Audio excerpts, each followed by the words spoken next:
Kalaganqa sangena kanjalo si Ekhaya Jikelele sithi makube chosi kubehele budethu bomnyama hlangana amafu kube camaku bukeli ngoku ke singena kwi-yure yethu yokugqibela yenkqubo namhlanje lonto ke ithethe ukuba ukugqiba kwethu namhlanje sokuphinde sibe kunye phaa ngeChristmas kwaye ke uza kube ubukele i-Ekhaya Jikelele usekhaya nosapho nisenza inkumbulo esimnandi kwaye konke oku uza kuthi ke kukhuthaze xa ubuyela emsebenzini esikolweni nakwezinye indawo. Okwangoku ke masibe sicala lo vimba siphezu kwawo singene emxholweni ndimlo unonkanyezi inkanyezi enomsantsa phakathi kwezinye. Elokugcina ncike embukelela ihora esilidikadikayo ilokho eshoshozile nje lenqola emasonto-sondo.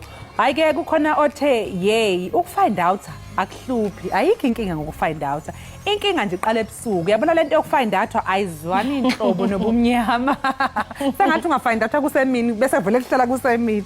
Ngoba mengathi zithi nje hayi sekuyaqala kuba mnyama. Kuyabuya manje uthi yo ngifind outile. Oh bawo. Omunye ke futhi umbukeli ubuzile uthi uma ngabe ke ufuna ukuthi inja yakho ibe yiphoyisa ngisho yawazi la izinja zamaphoyisa afakwapha ama-CV useyabona nje ngendlela nje isimo somnotho esinzima ngayo akuvele kusebenze kwasani ke manje lapha ekhaya kuzosebenza mina nawe nje hamba phuma uyofuna umsebenzi. Igama lami imbukeli nguNoxolo uMamtshali wakwaMwali ihle banganele imhlophe qwa ake sibheke ihamba phambili kuleli hora.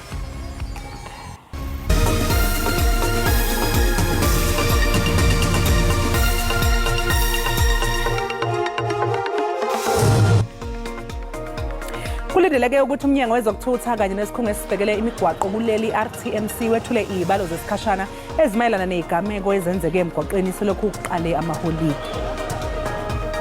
Ungqongqoshe wezokuthutha usindisiwe Chikunga kanye nesikhungo esibhekele imigwaqo kuleli Road Traffic Management Corporation kulindeleke ukuthi ke bethule izibalo zezigameko ezenzeke emgwaqweni kuze kube manje bazophinde badalule imininingwane emalungana nomkhankaso wezokuphepha emgwaqweni. Umthamo weimoto emgwaqeni engothela wayeka njengoba namhlanje nje kuqala impela sonto kaKhisimuzi wenyukile kanti kuyaphithizela nasezikhumulweni zamatekisi ezweni lonke. Inhlangano ke engamele osomatekisi kuleli iSantaco ithi ikhuluzayo nazo zizophuma ziyoqapha isimo emzileni yahlukahlukene uqinisekisa phela ukuthi abashayeli bathobela imithetho yomgwaqo. Iziphathimandla zomgwaqo zinxusa bonke abazosebenzisa imigwaqo ukuthi niyacelwa bakithi siyacela nicophelele. Ungqongqoshe wamaphoyisa uJenene ubhekicele uthi umphakathi nabaholi bendabuko eindaweni ezisemakhaya lapha ya eEastern Cape kufanele ubeke eqhulwini ukwakha izigungu ezolisana nobugebengu emphakathini zibambisene namaphoyisa. Lamapolisa asanda kuqeshwa kulindeleke athi ibhazalala kumasipala ombhaxo Buffalo City esilulwaphulo umthetho kweli xesha leziyunguma.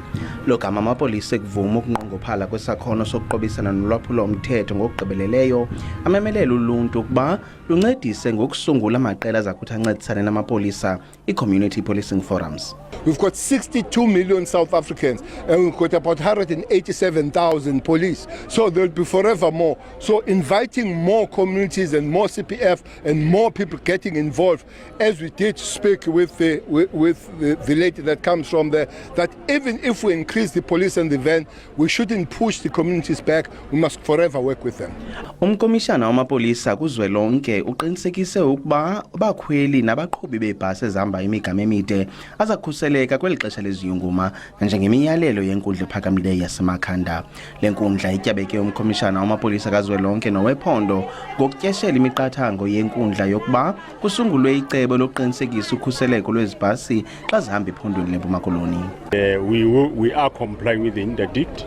We will do exactly what the interdict calls us to do, no matter how difficult it is. But we will deploy, we will escort those buses, and on the other side, legally, we will take the matter to court with a view to also put our side of the story. Umphathiswa ucele ukwayalele amapolisa ukuba abeke phambili ukhuseleko lwamanina kwakunye nabantwana akhusela amashishini kwaye aqinisa ingalo yomthetho kulwaphulo umthetho lwenziwa ngoNqevu. Ndingusidima Mfeku kwiindaba ze-SABC eMonti. Asitsiba imida udubulo lwenyambalala yabantu eCzech Republic kushiya abali-14 beswelekile kwaye abangamashumi 25 betshintshisela nangeencwina esibhedlele. Amapolisa ayaxelela ukuba lo mfundi wayesingise enkampasini okanye ekhampasini ngenjongo zokuthatha ubomi bakhe. Amapolisa athi ebengenayo irekhodi yolwaphulo-mthetho ngaphambili. Kuzoqhubeka ngonyaka ozayo ukulalelwa kwesicelo sebheyili somlisa osolo ngokudlengula umelaphi wendabuko oneminyaka engama-26 eKimberley eNorthern Cape. Amagqirha ebephume ngendlu eyokunika inkxaso omnye wabo athi ahlala enedyudyu. Bathi ukuba umrhanelwa anganikwa ibheyile angaphinda awenze lo mkhuba. Igunya bantu lezotshutshiso livumile ukuba umrhanelwa usemanxada-nxada enkundleni nalapho esaxoxa elinye ityala elikumila nje lokudlwengula imveku. Kulo nyaka uphelileyo ebekwajamelene netyala lokudlwengula elinye igqirha. Aba bantwana bethongo bamemelela ukuba umthetho uthathe indawo yawo. We'll continue to support our traditional healer, hence this matter is affecting us all. And we feel that the suspect must remain behind bars because the women are not safe out there. And if he's getting bail, he's going to repeat the same incident that he's doing. I feel he must stay behind the bars. The justice system must make an example with this guy because really we are tired. We are very tired. We are really in pain. Umrhanelwa usaqamele ngenqindi ngaphaya kwezitshixo. Umkomishanala wenkonzo zoluleko umnumzana Makgothi Tobakhale uthi isebe lezoluleko alinawo amandla okumelana nemingeni yeziyobisi kunye nokuthutyuzeliswa kwe-cellphones ezintrongweni. UTobakhale bedlana indlebe neziko le-SABC ngelixa kusenziwa uqoqo kwintolongo zaseMonti eMpuma Koloni oluqoqo ke luyinxalenye lokuqinisa ukhuseleko kunye nomthetho ezintolongweni. Iidrongo zomzantsi Afrika zijongene nomngeni wenani eliphezulu lamabanjwa ajonga ngonogada ambalwa. Le drongo inamabanjwa angaphezu kwe-3,700 inonogada abangaphezu kwama-800. Isebe lezoluleko lithi lo mqobo uyakuchaphazela ukwenziwa koqoqo olungenamagingxigingxi ezidrongweni. Umsebenzi mninzi ngoba iiboshwa esinazo zingale kwa-146,000. Kodwa abasebenzi bethu laba abasebenza emajele babheke lezi zokuphepha bangaphansi kwe-28,000. Manje ke mase sibheke ukuthi ama-correctional facility wethu njengala eMdantsane agcwele kakhulu ukundlula le miphetho esinayo la. Ngethuba kusenziwa uqoqo kule drongo yaseMonti, onogada bafumene iziyobisi eziquka iMandrax kwakunye nentsango, imali esondele kwiwaka leerandi, onomyayi abasithandathu phakathi kwezinye izinto. Ukufumana izinto apha kuthetha ukuba le correctional facility ineyinkinga zokuthi kuyakhonakala ukuthi into efana neziyobisi nama-cellphones zikwazi ukungena. Umkomishana uthi baza kuthi qolo ukuqhuba uqoqo olungalindelekanga kumaziko ezoluleko elilomzantsi Afrika kweli xesha leziyunguma. Ndingusidima Mfeku kwiindaba ze-SABC eMonti. Uzophinde ube muncu Christmas emndenini kaLisedi Chilwane oneminyaka eyisishiyagalolunye ubudala. uLisedi wanyamalala ngomfumfu wanyakenye esekhaya kubo kanti kunini uPriscilla Chilwane uthi amaphoyisa abamba yayeka nje malungana nalesi sigameko. Usapho oludinga impendulo nangoku alwazi nokuba uphi umntwana owalahleka xeshikweni encedisa egadini. Ukuduka kwakhe kushiye usapho luxheleke umphefumlo. Siyabuba buhlungu simndeni sesidla iChristmas ye-2 solo lo mntwana akatholakala. Amapolisa kwakunye neqonga lezokhuseleko ekuhlaleni basebenzisana kuzanywa ukufumana uLisedi. The investigation is still ongoing. We haven't closed the case. We are investigation, but I must indicate that it seems to be a very cold case because we have been searching everywhere. We have been trying to follow the leads. Up to so far, we are not cracking anything, but we are not going to stop to do the investigation. Singumphakathi sokusala ku endele sehlakalo asikathuli solo siyahamba solo siyafona together namaphoyisa. Amapolisa athi akukabikho ekuthe kwafunyanwa, nangona kunjalo usapho lakwaChilwane luhleli ethembeni lokuba uLesedi uza kufunyanwa. Kulindeleke ukuthi ikhomishana yengamele ukhetho eDRC iqala ukwethula izibalo zesikhashana zomphumela wokhetho namhlanje. Kuphothuliwe izolo ukuvota kuleli yazwe nakuba ke ezinye izikhungo zokuvota zingazange zivulwe enhlobonhlobo. Lelizwe elikhungethwe ububha nendlala kepha elicebe ngamagugambi wayo lisingathe inhlobo ezine zezinketho. Abavoti imbukeli bebekhetha umengameli, amalungu esishamthetho sikazwelonke kanye ke namalungu eyishamthetho zezifundo kanjalo ke namakhansela. Umengameli walelizwe ophethe intambo zombuso uFelix Tshisekedi ufuna ukukhethwa ihlandla lesibili phezulu kokugqoza ekukhuleni komnotho, ukwentula kwemisebenzi kanye nokuntengantenga kwamandla emali eDRC.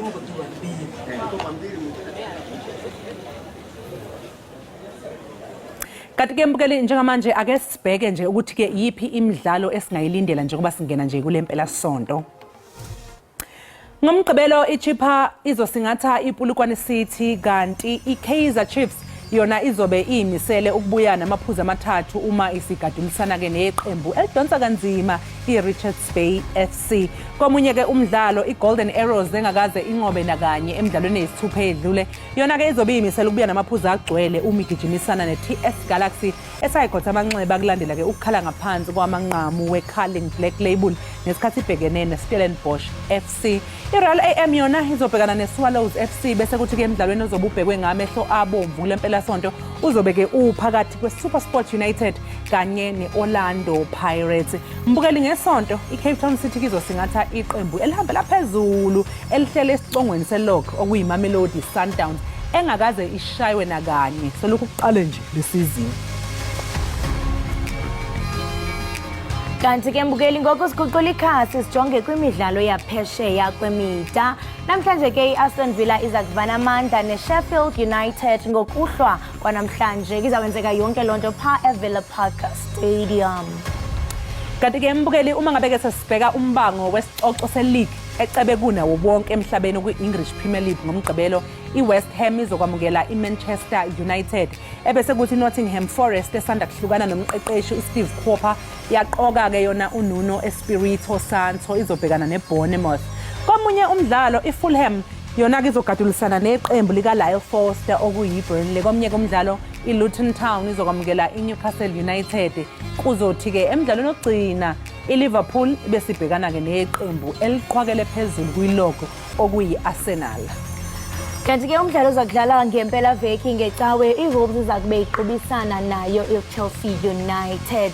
Kungakho ke mbukele sikuphathele kona kwezemidlalo ezawuqhubeka kuyo lempela veki sijonge kuyo. Masithi qhimbukeli sibhatala amatyala kusekuninzi esiniphathele kona nibukele ekhaya jikelele. Njengamanje ke mbukeliso ke siphosa amehlo ke sibheke ukuthi kume kanjani kwisimo sezulu.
Enkosi kakhulu ngokuhlala nathi nisasibukele apha ekhaya jikelele. yiFriday ngene nembukeli okokungqina kaloku zindwendwe zethu ezintyulezayo ngamazwi amnandi. Ngoku ke siguqula kwelinye ikhasi. Siphethe bani? Siphethe uNtuthuko. Uthi xola. Xolela ntoni? Uzasixelela. Ntuthuko, ongalelakho.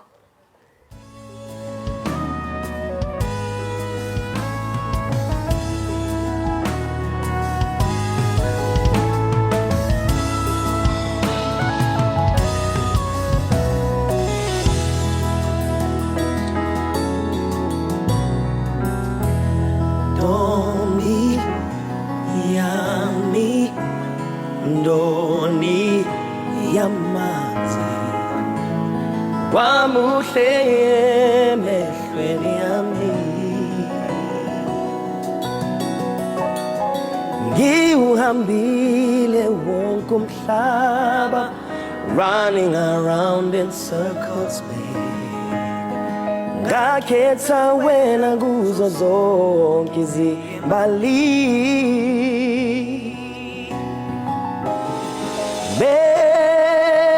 Begezela Bega mina ngedwa Ile ikulwe linga Heliyo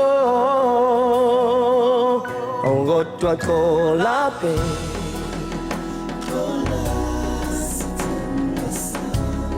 Izinto zomhlaba Kola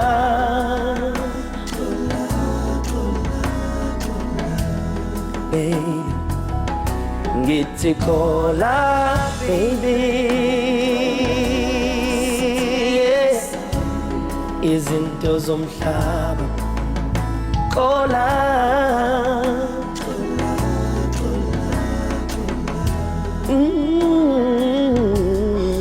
kola baby izinto zomhlaba Kola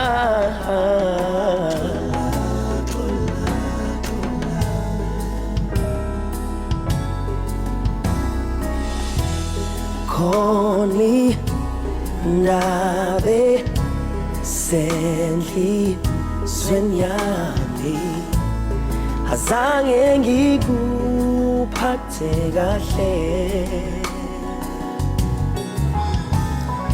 Zange ngathembeka kuwe Ngavele ngazikhipha kuwe Baby After everything yasindlule kuyo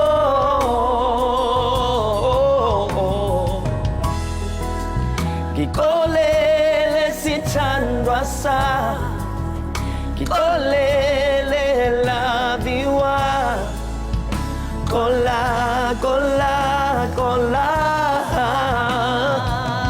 Ongithi kola, baby Izinto zomhlaba Yeah, yeah, yeah Ongithi kola, kola, baby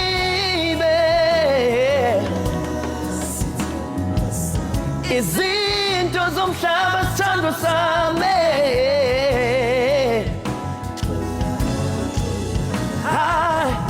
Hey Kola sithando sami Ngithi ngikolele Ngikolele Ngikolele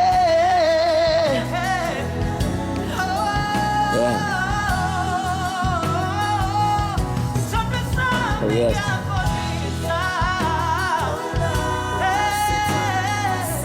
Gikolele, gikolele, yeah. Ongithi kola baby, kola baby. Ongithi kola baby, kola baby. Ongithi kola baby, how kola baby. Ongithi kola baby. baby. Cola, baby. Yeah. Cola, cola, cola.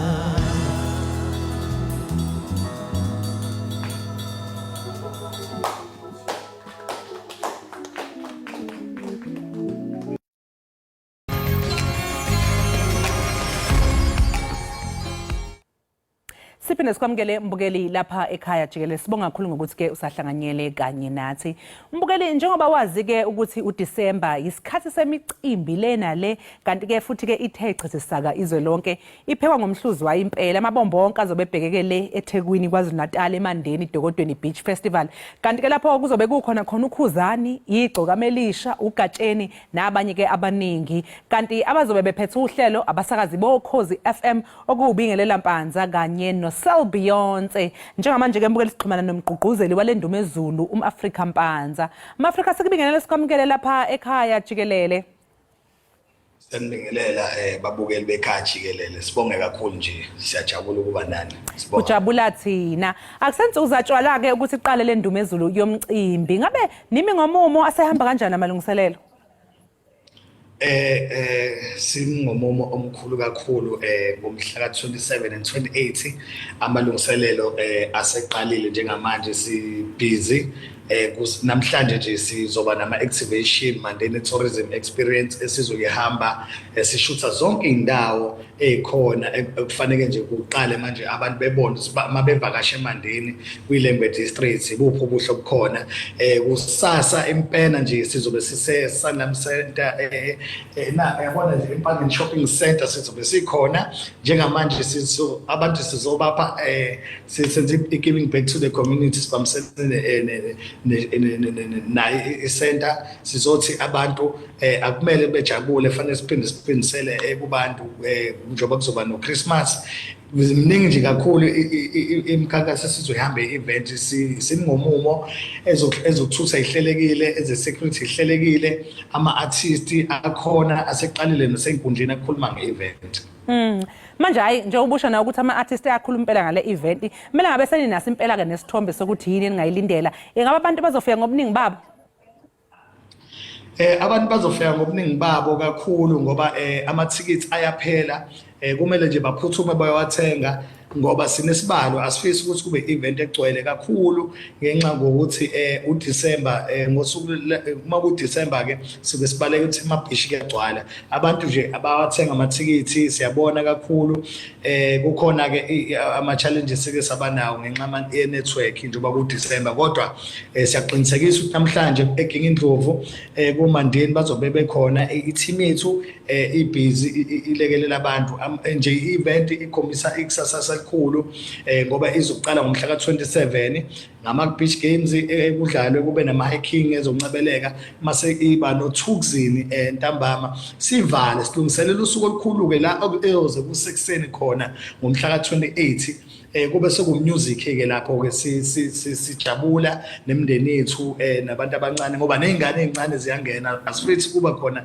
umuntu osale ekhaya event bayithokozelela kakhulu ngoba imixe zonke izizwe i-event evuleleke wonke umphakathi and ema ukuthi iphinde idevelope nama artists iphinde ivule amathuba omsebenzi esizweni sasemacambini eMandeni.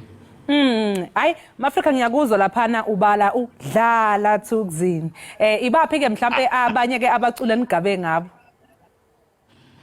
kunabaculi nje asazi ukuthi abathandwa kakhulu njengoba wazi kakhulu ukuthi uma ubophela iBlue Nation ubophela ukhuzani ubophele igcokama labo bantu banomlando omkhulu eSouth Africa ngokwamaskandi bona abaphakamisa umculo sibophele nogatsheni ke ugatsheni bamthanda kakhulu sibophele noCebuzile sibophele uJeva Zimnike sibophele ama-local artists DJ Theniko Somdisho Malencane abanohlonzo olukhulu sibophele noZakhele Dube kumnandi and abaculi abanohlonzo kukhona uZamama laphana bazobe belokhuza and into emnandi kakhulu kuma artists khona noGoldmax kukhona abaculi abaningi kakhulu esobabona laphana esibaziyo ukuthi abantu bazobajabulela ikhona neBig Nas kumnandi kakhulu sobe sikhumbula ingoma zakudala kumnandi bakhona ungizwe mchunu ayi angiyazi lento mina bingelela manje kubalile Sel Beyonce bakhona kuzoba mnandi kakhulu nje edokodweni kuzoba mnandi sithi abantu abavakashile edokodweni sibonga kakhulu nje even nomasipala isupport sosinika yona nomphakathi wasewadwane nomphakathi wonke wasemacambini ngoba bavele basukuma bonke bathi bayaphuma bathi bayo support i-event abantu bangaphandle ivakashi zifuna ukuyibona le ndawo ngoba sinelaguni ekhona iDolphin Coast ekhona and enterprise ilembe kuzobe kukuhle kakhulu nje emandeni kuzobe kukuhle kakhulu edokodweni. Ngiyacabanga nje ama-Afrika ukuthi mangabe ninendumo ezulu engaka ke yomcimbi njengoba usubabalile ke labaculi bobabala ke okuyibona ke enigabe ngaba bazobe benandisa ngiyabona futhi ukuthi cha ithuba elihle leli lokuthi kube khona nabaculi abasebancane abasafufusa nabo abazokhangisa ngethalente labo.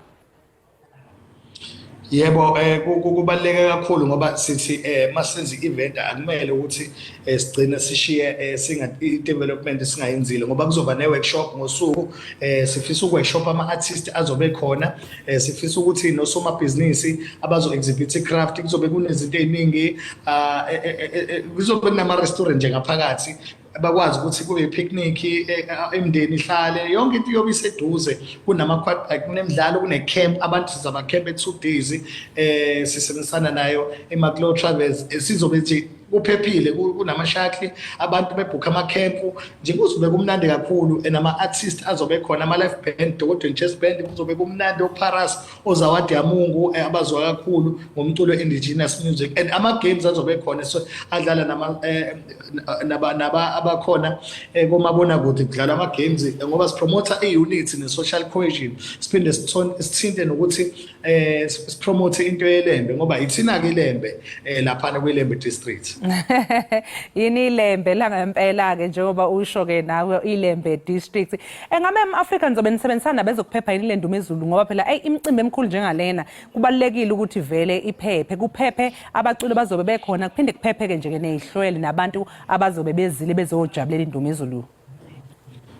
Sibonga kakhulu nje kumeya wasemandeni ngokwazi ukuthi aqinisekise ne-office lika LED Tourism sibonge ngokuthi bekwazi ukuthi besilekelele bexhumane no-SABC izolo besine meeting enkulu sizokwenziwa ne-dry run lapho sifisa khona ukuthi ezokuphepha sixhumane no-security company private security kuzobe kuphephe kakhulu from egate-ini i-lighting yenziwa njengamanje esayithini intuthuko futhi i-event iphinde yashiya intuthuko emphakathini ngokuthi khona izinto abazoyibhenefitha esiyishile ukuphepha nje kusezingeni eliphezulu umuntu uzokwazi nanokuthi ayilalele khona laphana yonke into yakhe ibe safe kuzobe kunama lifeguard kube ngavumelekile ukuthi even umuntu mayikhona kakuphethe okuyisikhali akungeni uphindela nakhe emuva siyakurefunda asifisi kube nabantu abazophatha izinto ezikwazi ukuthi ziphathe kabi ivakashi zethu kwindawo enhleke nothile kakhulu eyaziwayo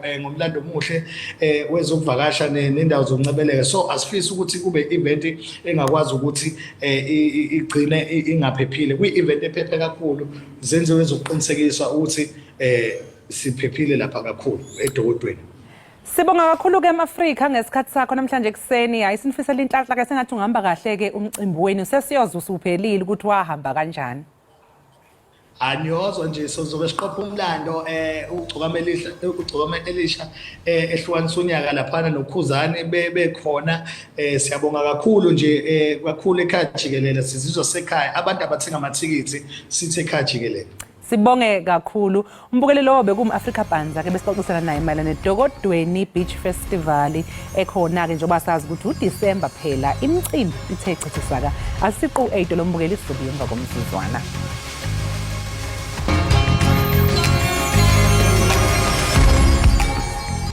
Sibambe ngazibini ngokuhlala nathi nisasibukele apha kwinkqubo-ndaba yakho ekhaya jikelele. Uninzi lethu ke lujonge phambili kwimibhiyozo yeeholide zehlobo kanti ke ikwalixesha apho abanye abantu baye basele ngaphaya komlinganiselo ofanelekileyo xa kuthelekiswa ke namanye amaxesha onyaka. Iziphumo ke zokuzintshintsha ngotywala ngokugqithisileyo zizohluke ke kubantu ngabantu. Ukuthetha banzi ke ngalomba sinaye apha estudio owayelixhoba lokusela utywala kodwa ngoku sele eminyaka emihlanu engabuphathi utywala. Kanti ke olundwendwe lucele ukuba lungavezwa ubuso kwaye ke lingachazwa igama. Kodwa ke igama esizawuthi semphelona sizampha igama sithi ke nguBongani. Bongani, masikubulise sikwamkele Ekhaya Jikelele. Unjani? Ngikhona njani siswami? Ndiyaphila Nkosi. Ngaphambi kokuba sihlabele imigama nale ngxoxo sinayo siyaqonda into yobana ungumuntu owazibandakanya kwiziyobisi usela. Waqala nini, uneminyaka emingaphi? Mangiqala ukuphuza utshwala kuqala kuyi-peer pressure ngineminyaka ewu-16. So mangiqala bekumnandi, ayikho into engiyibone i-wrong. Kwahamba isikhathi kwafika la ngiqeda khona isikole ngahamba ngaya e-university, ngafike ngafunda and then ngaqhubeka notshwala. Emva kwalokho bangibonisa amafilimu utshwala. Baphuma esandleni bengasekho mnandi. Impilo nje yabheda. Ngoba angeke ngichaze sonke istory okwenzeka ukuthi ngafunda ngaqeda ngenza konke ngithe sengiqala ukusebenza la kube khona wes. Bengisebenzisa imali utshwala. Lesi sikhathi bekuyisikhathi esinzima kakhulu for mina. Bekufika khona la ukuthi ngithole i-13 check, ngiholile futhi kodwa ngakhokhe rent ngenzi lutho. Ngizowakhona ukuhamba ngijabulisa abangani, ngijabulise wonke umuntu, akukho ebengikwenza okuhle mhlawumbe for umuntu njengomzali nasekhaya. Kodwa okubuhlungu ukuthi mase kufika isikhathi khona la usulahlekelwe yikho konke and then bese beyakuhleka abangani usale wedwa. So kwahamba ngabona ukuthi no, senginenkinga. Wonke umuntu obesangaroundile ebazi ukuthi nginenkinga yatshwala ngaphandle kwami bengafuna ukuvuma.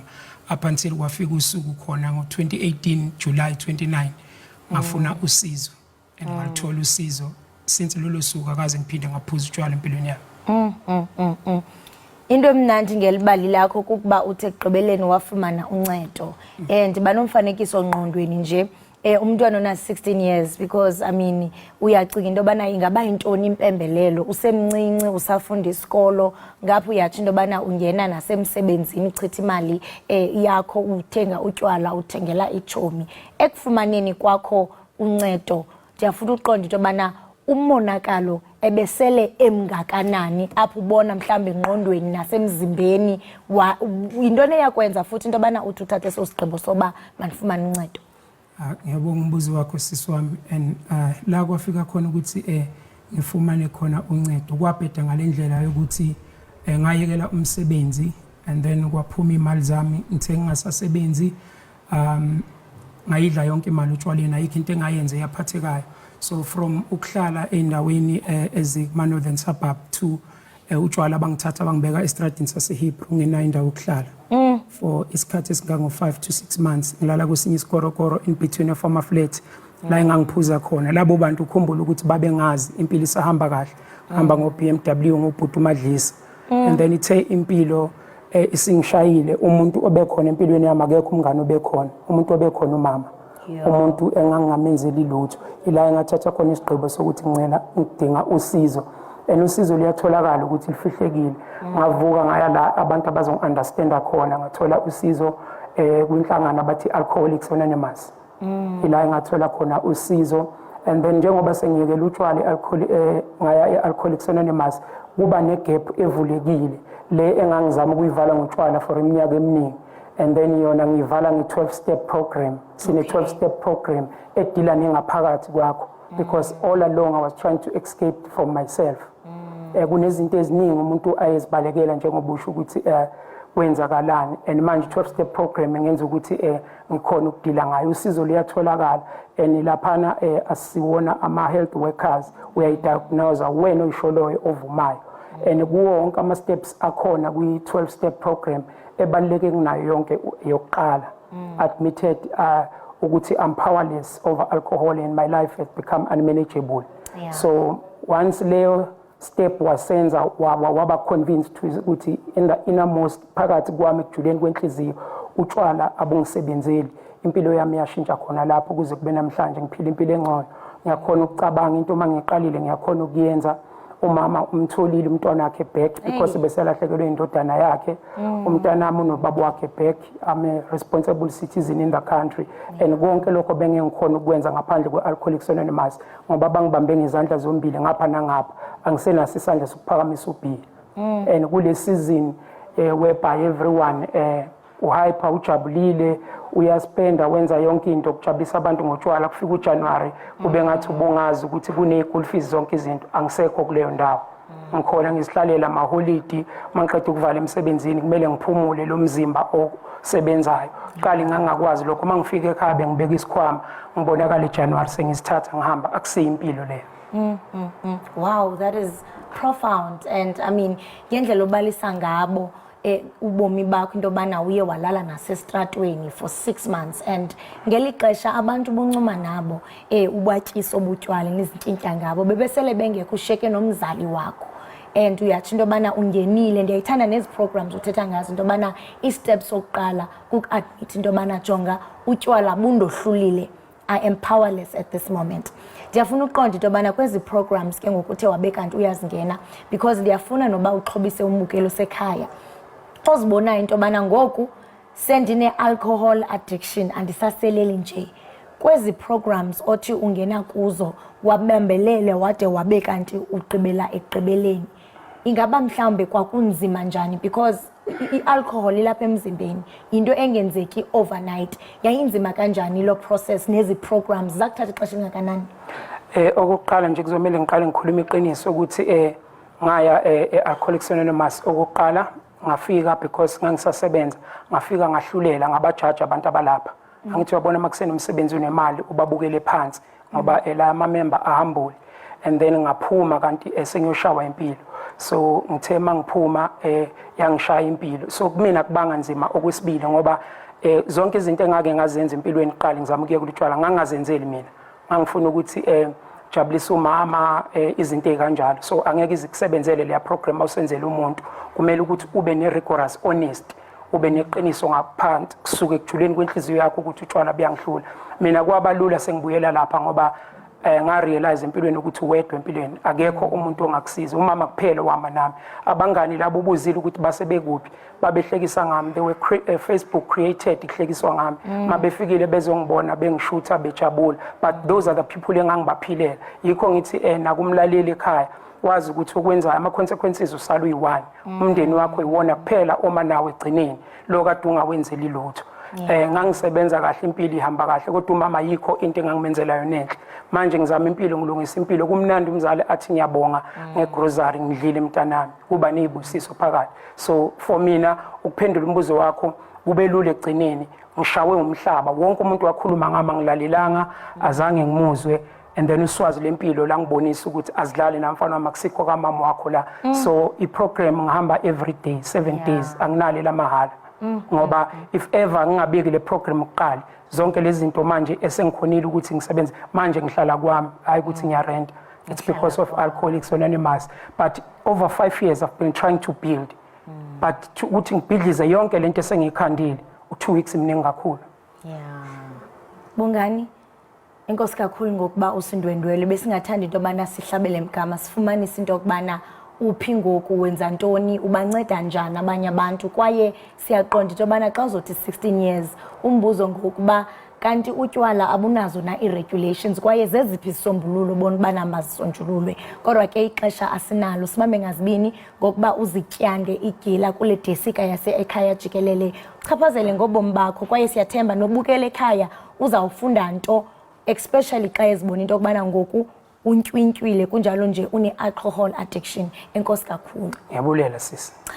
Ewe mbukeli lowo besithetha naye nguye uBongani ebesixelela ke mbukeli ngohambo lwakhe lokungena etywaleni uyatsho ke mbukeli into okubana ebene-alcohol addiction wabe kanti ungena kuqinzelelo lwengqondo kodwa ke eyona nto siyibulelayo kukuba ngoku uthi ubomi bakhe sele buguqukile kwaye uyacebisa into okubana mbukeli apha ekhaya isigqibo osithabathayo namhlanje singachaphazela ubomi bakho bonke phansi mbukeli ngotywala masisiqhwike apha ekhaya Jikelele siya entengisweni ungaqunqi.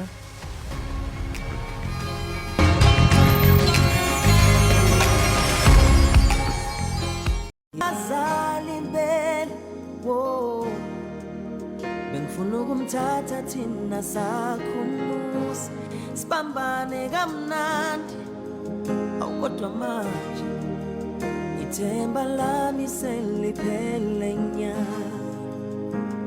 ngafuna ukuyafuna kuyosebenza Siphinde sikwamukele mbukeli lapha ekhaya Jikelele. uNtuthuko Khambule ungumculi waseSoweto osebenzisa umculo wakhe ukukhombisa izindaba zomphakathi kanye nemizabalazo eminingi abantu baseNingizimu Afrika ababhekana nayo.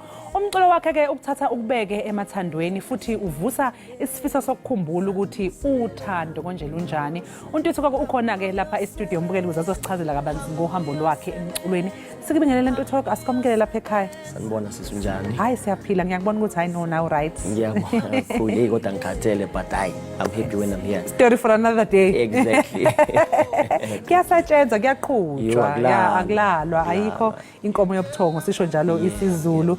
Ntuthuko mhlawumbe nje akusichazele nje ukuthi uhambo lwakho njengomculi lwaqalaphi? For as long as ngikhumbula ekhaya i-background esekhaya nje igcwele njengomculo, so ngikhulela emculweni. Ngikhuliswa abantu, I don't want to name drop, but abantu abanjengabo Baba Masondo, Soul Brothers, njengomntana sekhaya nje baba omkhulu wami loyo. So just nje field nje umculo ngicela sasemncane. I used to imitate a lot of songs, a lot of international songs and everything. But so kube nini ke lapho bone khona ukuthi okay umculo ke manje ngiyaqala sengiyawenza professionally ke manje? Alright, so I had a group quite obesizibiza ama small boys. I think signed to standard 5 around 2004. Started with standard 5 was in a group.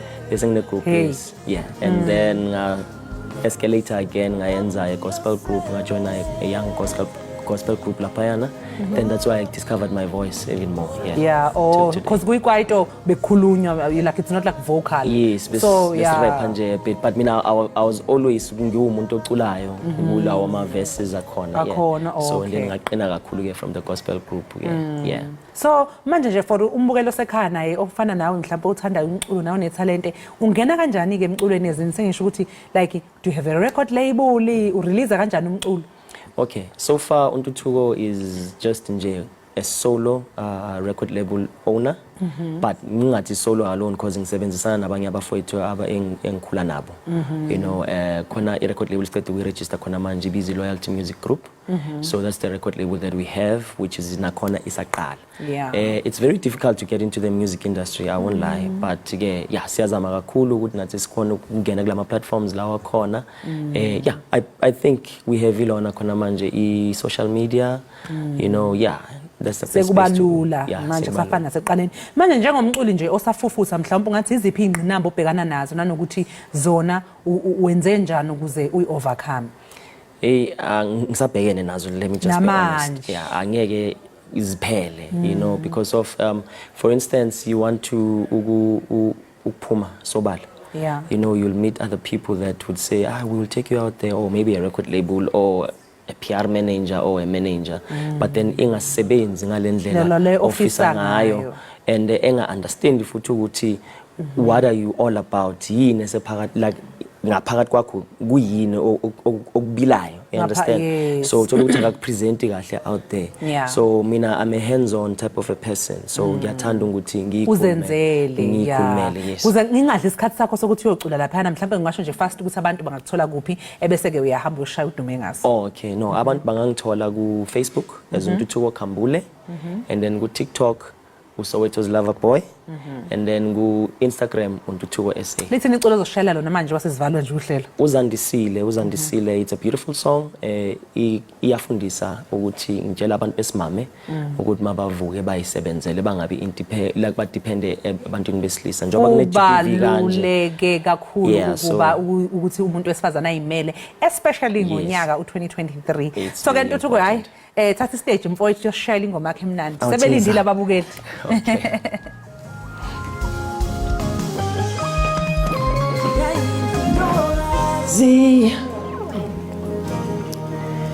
Imoyizela kube mhlophe kimi simathatha somhlaba yo indlebe zikhanya ilanga mama lo ngifunga abazali impela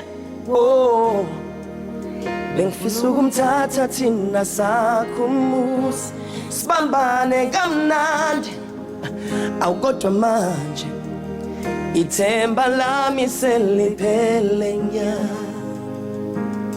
ngafuna ukuyofunda akafuna ukuyosebenza uthanda imali uthanda ukutotoswa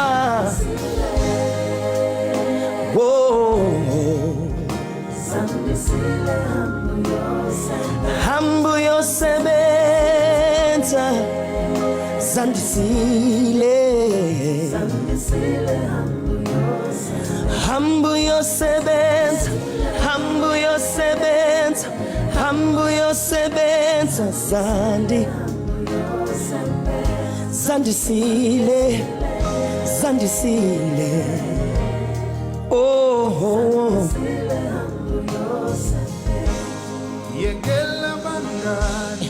uyekela utshwala yekela ubumnandi ngoba ngeke bukwakhela umuzi uyabona impilo inzima nempumelela yikho ayikho into ozoyenza ngaphandle kwemfundo buyele esikolweni it's never too late abazi kangcono bathi imfundo ayikhokelwa hambuyo hambuyo hambuyo zandisile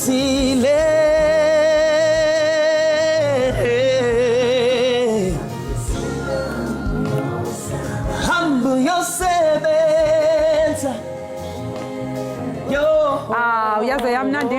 yaze yamnandi ingoma siyabonga kakhulu ngomculo wakho omnandi mbukeli sesifinyeleleke ekupheleni kohlelo lwethu besiphathele lona la ekhaya jikelele uyasho intuthu ukuthi umuntu wesifazane vuka uhambe uyosebenza sizonibona ke mbukeli mangabe ke sekuba umsombuluko ekseni ngesikhathi esifanayo ewe mbukeli libe nempela veki emnandi nabaqhube ezindleleni iqinisekani into yokubana niqhuba ngononophelo naxanisela nibe nomlinganisela sinithanda kakhulu ekhaya jikelele makube chosi kubele kamnandi nisale kahle siyabonga hambu yosebenza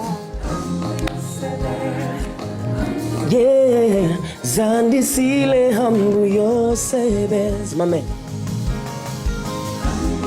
cabanga kahle ikusasa lakho likulindile